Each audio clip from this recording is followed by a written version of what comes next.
Salmos capítulo 55. Se você trouxe Bíblia, pega a sua Bíblia.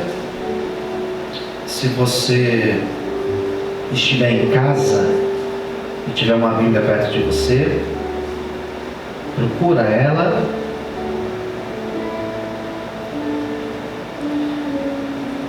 Graças a Deus, para que todos nós possamos meditar naquilo que Deus tem para as nossas vidas nesta manhã.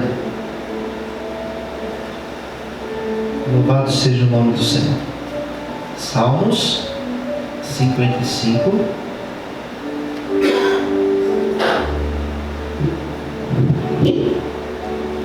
A palavra do Senhor diz assim, versículo 1: Inclina, ó Deus, os teus ouvidos à minha oração. Não te escondas da minha justiça. Atende-me e ouve-me. Lamento-me e rujo por causa do clamor do inimigo e da opressão do ímpio. Pois lançam sobre mim iniquidade e com furor me aborrecem. O meu coração está dolorido dentro de mim. Terrores de morte sobre mim caíram. Temor e tremor me sobrevêm e o horror me cobriu. Pelo que disse, quem me dera asas como de pombas, voaria e estaria em descanso. Eis que fugiria para longe e pernoiteria no deserto. E percebe que tem, pelo menos na minha Bíblia, uma palavrinha escrita Selá. Ela está entre parênteses. Em algumas Bíblias, ao invés dessa palavra, ela já estará em português, que é a palavra pausa. Aqui tem uma pausa. Daí continua o texto, versículo 8 em diante. Só que nós vamos dar um salto. Como o salmo é extenso, nós vamos lá para o versículo 16, que diz assim: Mas eu invocarei a Deus, o Senhor me salvará. De tarde e de manhã e ao meio-dia orarei e clamarei a Ele e ouvirá a minha voz. Livrou em paz a minha alma da guerra que me movia, pois eram muitos contra mim. Deus ouvirá e os afligirá, aquele que preside desde a antiguidade, porque não há neles nenhuma mudança e tampouco temem a Deus. Puseram as suas mãos nos que tinham paz com Ele, romperam a sua aliança. A sua boca era mais macia do que a manteiga, mas no seu coração guerra. As suas palavras eram mais brandas do que o azeite, todavia eram espadas nuas. Lança o teu cuidado sobre o Senhor e Ele te susterá.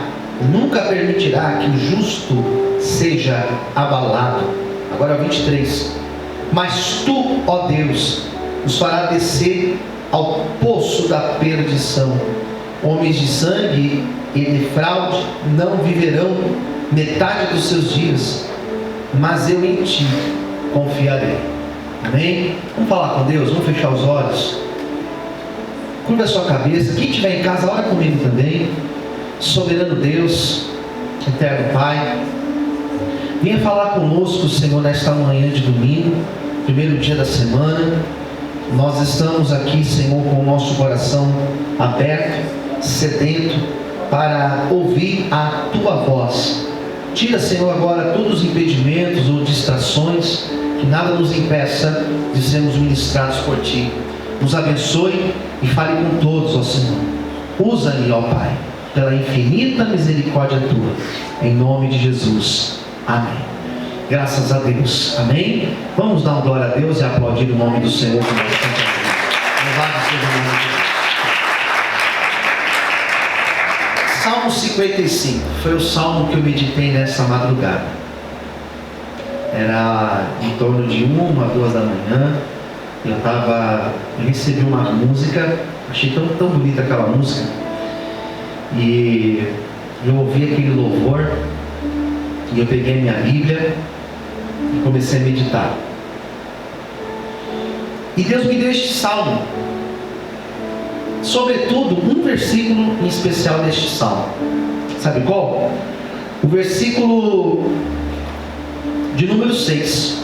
Foi bem esse versículo que Deus falou muito comigo. Pelo que disse: há quem me dera asas como de pomba. Ele vai falar, né? Voaria e estaria em descanso. O Salmo de 55, isso daqui é uma música, né? Uma canção. Ela tem algumas pausas. Essas pausas, eles cantavam essas canções, e na hora dessas pausas, não é o único salmo que tem isso, tem outros salmos. Você vai ler os salmos, você vai encontrar mais de 70 vezes essa expressão, essa pausa. E eles paravam, e aquilo que eles tinham falado antes era tão importante, que eles paravam, e eles meditavam naquilo, eles ficavam em silêncio. Eles paravam os instrumentos, paravam as canções, todo mundo parava e ficava meditando naquilo que eles tinham acabado de dizer. É mais ou menos nós realizarmos o louvor aqui, e eu acabo o louvor, e eu falo: agora você vai meditar naquilo que você acabou de louvar, e você vai curvar sua cabeça, e você vai pensar, você vai trazer esta música, esse louvor para dentro de você. O Salmo de número 55, ele é atribuído a Davi. E Davi foi um homem que ele teve uma vida na presença de Deus, andou com Deus, fez muitas coisas certas, também fez coisas erradas, mas ele foi um homem que ele é considerado não apenas rei de Israel, o principal rei de Israel, mas em muitos momentos ele é chamado até de profeta, considerado um profeta. O Salmo 55, alguns estudos vão dizer que ele é uma espécie de uma reflexão, não daquilo que Davi estava vivendo, mas era algo já messiânico, falando de Jesus Cristo, centenas de anos depois, uma profecia. Mas o fato que nós podemos tirar desse texto, e aqui voltando ao versículo principal que Deus ministrou no meu coração, o salmista, quando escreveu essa canção, esse cântico, estava triste, ele estava mal, estava depressivo, e o salmo ele vai nos mostrar por que ele estava assim. Em alguns salmos fala apenas de uma tristeza, mas não fala motivo. Aqui fala. E ele vai falar neste salmo que o motivo da sua tristeza era a decepção que ele estava sofrendo com algumas pessoas. Quem entendeu, diga amém. Versículo 12, vou provar para vocês. Pois não era o inimigo que me afrontava, então eu teria suportado. Nem era o que me aborrecia que se engrandecia contra mim, porque dele me teria escondido. Agora é o 13, mas eras tu, homem meu igual, meu guia, e meu, olha o que ele vai falar, que forte, meu íntimo amigo. Praticávamos juntos suavemente, íamos com a multidão à casa de Deus. O Salmo 55, o salmista, talvez foi Davi, possivelmente, era alguém próximo a ele que tinha se levantado contra ele. A decepção com alguém estranho, a decepção com alguém que está longe de nós, ela é muito mais suportável, muito mais tolerante até, do que uma decepção com alguém que está ao nosso lado, que conhece o nosso caráter, que conhece a nossa história, que conhece a nossa caminhada, que já esteve conosco e simplesmente se levantou contra nós. Quando esse salmo vai dizer que é um salmo messiânico, é justamente dando a ideia de que Jesus foi traído por Judas, que era alguém que estava com ele. Que quem nega Jesus lá no final foi Pedro, que era alguém dos mais íntimos, daquele que andava com ele. Por isso que vão dizer que é um salmo messiânico. Salmo 55 mostra que o salmista, a angústia que estava na vida dele, era porque alguém que ele não esperava decepcionou a ele. E foi uma decepção tão grande, que ele chega a dizer, voltando ao versículo de número 6, quem me dera ter asas e fugir para bem longe.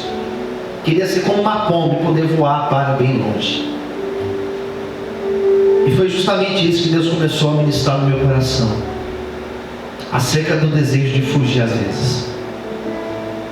E eu acredito que todos nós já tivemos esse desejo de fugir, de ir embora, de não voltar para casa, de pegar o carro e sair sem destino, de pegar todo o dinheiro do bolso e sair viajando por aí, e você conta, tem R$3, né? Não dá para ir muito longe, você tem que voltar para casa.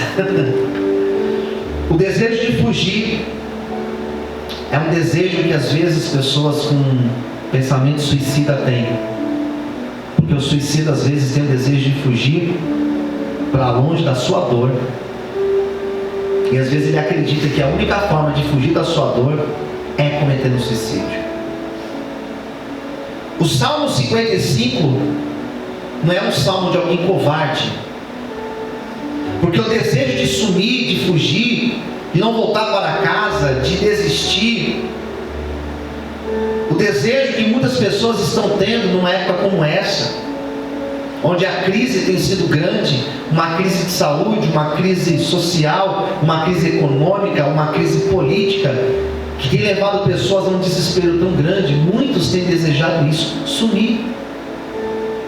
E sumir nada mais é do que você esconder. O desejo de fugir não é o desejo de resolver. O desejo de fugir é você postergar o problema. O desejo de fugir é você jogar para frente o problema. O desejo de fugir é você jogar para debaixo do tapete, para debaixo lá do seu tapete, o problema. Mas uma hora você vai ter que enfrentá-lo, você vai ter que passar por ele, você vai tropeçar nele alguma hora. O desejo de fugir está relacionado àquela pessoa que vai procrastinando, vai deixando, ela vai fugindo, mas chega uma hora que ela tem que se deparar com aquilo e ela tem que resolver.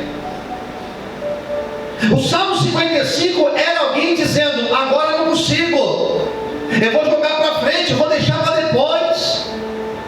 Mas deixar para depois, você postergar, você querer fugir, você querer pegar o carro e sair sem destino, você querer pegar uma avenida e sair caminhando aí sem destino, isso não vai trazer solução para a vida. O Salmo 55, ele vai dizer: eu quero fugir, eu quero jogar tudo para o alto, mas ao mesmo tempo, ele propõe uma resposta. Eu quero falar dessa proposta que ele vai nos dar para sair desse caos que ele estava vivendo. Quem está me ouvindo, diga amém. Porque para todo desejo de fugir, existe alguém por detrás que não vê saída. Existe alguém por detrás que está cansado. Existe alguém por detrás que se esgotou, que não consegue mais lutar, que não tem mais alegria, não tem mais prazer de lutar ou de acreditar em uma mudança de algo. Nessa manhã você pode entrar exatamente assim, querendo fugir, querendo desistir, cansado, cansada. Nesta manhã Deus vai te dar uma direção, Deus vai te dar um caminho novo, Deus vai te dar forças, Deus vai te dar, sabe o que? Estratégias para que ao invés de você fugir, você possa lidar com o teu problema, enfrentar o teu problema e superar um momento difícil em que você está vivendo. Amém? Você pode dar um glória a Deus e exaltar ao bendito nome do Senhor Jesus. Bom, ele fala da angústia, mas é um salmo completo, né? Porque fala da angústia, mas ele fala como sabe da angústia. Só que é um testemunho de vida, irmãos. Posso ouvir um amém? Porque é um testemunho. Eu vou contar o meu testemunho. Eu queria fugir, queria ter uma asa e fugir para muito longe, para a montanha, para a praia, para o interior. para um lugar deserto, eu queria fugir. Ele fala assim, eu queria fugir para um deserto. Não foi? Fugiria para longe, 7. Fugiria para longe e pernoiteria no deserto. Eu queria fugir para muito longe, no meio de um deserto. Daí tem a expressão que eu falei para vocês, né? Selah. A pausa. Pensa aí. Pensa. Daí todo mundo parava e meditava. Já pensou em desistir? Já. Já teve esse pensamento de fugir para um deserto e ninguém te conhecer? Já. Daí ele vai continuar dizendo o salmo.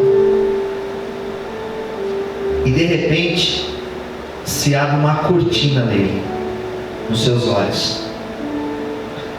E ele começa a enxergar uma saída. Eu acho tão maravilhoso, irmãos. Porque às vezes nós estamos enxergando tão embaçado.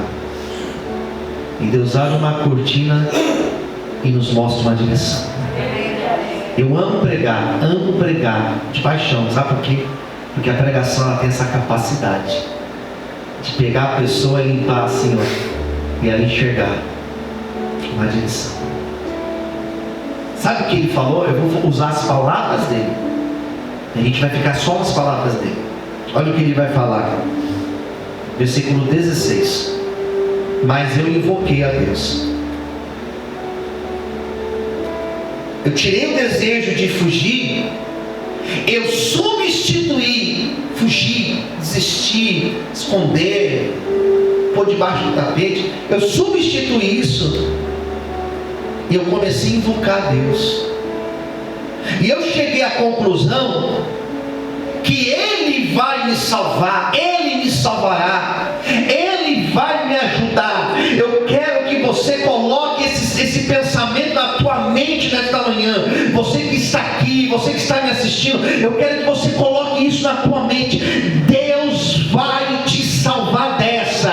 Ele vai te tirar dessa, pastor. Mas a crise pegou de vez, as portas fecharam para mim, os meus caminhos estão fechados. Ele te salvará. Essa é a palavra de Deus para você nesta manhã. Busque a Ele, invoque a Ele, e Ele te salvará. Você pode aplaudir e glorificar o Senhor por isso.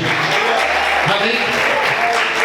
Ele fala assim: eu vou me posicionar.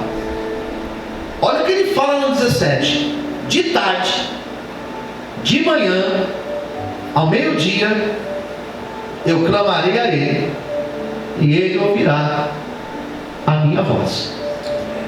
Eu vou mudar o meu pensamento. Eu vou mudar o meu pensamento. Quando vier o pensamento de fugir, eu vou trocar o pensamento. Eu tenho aprendido, irmãos. Você sabe que a mente humana é algo fantástico. Fantástico.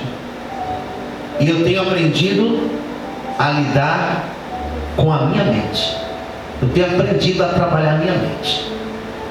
Vem um pensamento, porque os pensamentos vêm.